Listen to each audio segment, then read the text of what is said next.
علیکم، آپ دیکھ رہے ہیں ٹی این نیوز۔ خبر شامل کرتے ہیں دھابیجی سے۔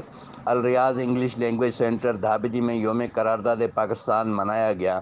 اس موقع پر کیک بھی کاٹا گیا۔ طلباء و طالبات نے پاکستانی ہیروز اور قرارداد پاکستان پر خطاب کیا۔ تقریب سے خطاب کرتے ہوئے ریاض احمد جوکیو، آصف آرائیں کائنات جوکیو، ماریہ مدینہ، دعا تانیہ سمرہ، رافعہ اقرا، علی عباس، قمر شہباز جتوئی اور دیگر نے کہا کہ پاکستان اللہ تعالیٰ کا انعام ہے۔ 81 برس قبل مینار پاکستان کے سائے تلے بانی پاکستان محمد علی جناح نے 27ویں اجلاس کی تاریخی صدارت کی اور مملکت خداداد پاکستان کو آزاد ریاست کے طور پر منوانے کا عزم کیا۔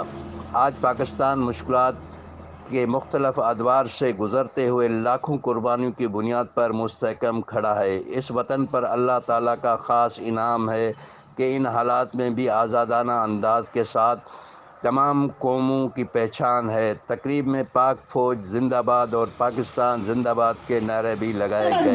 کرتی ہوں خدا کے نام سے تقریر کا آغاز کرتی ہوں۔ صدر علاقات 23 مارچ 1940 کو لاہور میں ایک عالیشان جلسہ کروں گی۔ یہ کھیل شروع تم نے کیا تھا، اختتام ہم کریں گے رنگین۔ یہ کھیل شروع تم نے کیا تھا، اختتام ہم کریں گے رنگین۔ تمہیں زندہ رہنے کا شوق ہے اور ہم نعمت اللہ